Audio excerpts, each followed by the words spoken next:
ముందు నోరుతారు అమ్మా, నా చేతితో నీకు స్వీట్స్ తినిపించాలి. ఏమిటి బాబు విశేషం? నాకు తెలుసులే అన్నయ్య, నువ్వు ఫస్ట్ క్లాస్ లో పాస్ అయ్యావు కదా. ఒట్టి ఫస్ట్ క్లాస్ లో కాదమ్మా, స్టేట్ ఫస్ట్ వచ్చాను. చాలా సంతోషం. ఇంతకీ నువ్వు పాస్ అయింది ఏ పరీక్షలో బాబు? నేరస్తుల్ని శిక్షించి న్యాయాన్ని రక్షించి సమాజానికి మంచి చేసే లా పరీక్షలోనమ్మా. నేను త్వరలో లాయర్ గా కోర్టులో అడుగు పెట్టబోతున్నానమ్మా.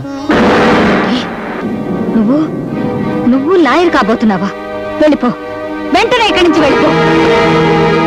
పద్మ, ఆ పైన వెళ్ళిపోమ్మను, వెంటనే ఇక్కడి నుంచి వెళ్ళిపోమ్మను. నా ఇంట్లో ఒక క్షణం ఉంటానని లేదు.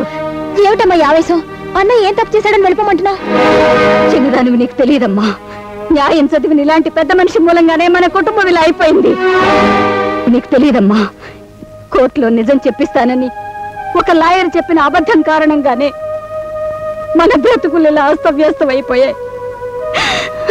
కట్టుకున్న భర్తని, కన్న బిడ్డని పోగొట్టుకుని కంట్లోనూ ఇంట్లోనూ చీకటి నింపుకున్నాను.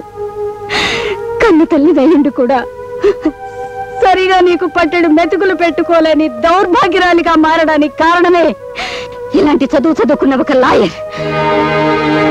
అందుకే ఆ చదువుని, అది చదువుకున్న వ్యక్తిని, ఆ వృత్తిని నేను ద్వేషిస్తాను.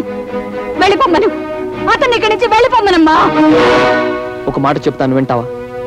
ఒక లాయర్ అన్యాయం చేశాడని, ఒక డాక్టర్ ప్రాణం తీశాడని లోకంలో ఉన్న లాయర్లని, డాక్టర్లని నిందించడం పొరపాటు. నీతికి నిజాయితీకి కట్టుబడి న్యాయాన్ని, ధర్మాన్ని నిలబెట్టడానికి తీసుకున్న డిగ్రీ, వేసుకున్న కోర్టుకి గౌరవాన్ని కలిగించే లాయర్లు ఎంతో మంది ఉన్నారు. నేను పవిత్రమైన ఒక తల్లి పెంపకంలో పెరిగిన వాడిని, పట్టుదలతో లక్ష్యంతో చదివిన వాడిని, ఒక ఆశతోనూ ఒక ఆశయంతోనూ ఈ లాయర్ వృత్తిని చేపట్టిన వాడిని.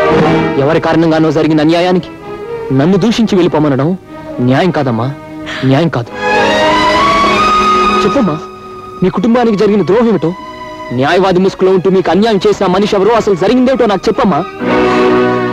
నాకేమాత్రం అవకాశం ఉన్నా ఆ దుర్మార్గుడిని కోర్టుకి ఈడ్పించి చేసిన తప్పులకు శిక్ష పడేటట్టు చేసి నా చదువుకు ఒక సార్థకత కల్పించుకుంటానమ్మా. మా అమ్మకి ఇచ్చిన మాట నిలబెట్టుకుంటాను. చెప్పమ్మా, అసలు ఏం జరిగిందో చెప్పు. చెబుతాను బాబు, చెబుతాను. పచ్చటి మా బ్రతుకుల్లో ఎలా చిచ్చు పెట్టారో, చల్లటి మా సంసారం ఎలా అల్లకల్లోలమైందో చెబుతాను.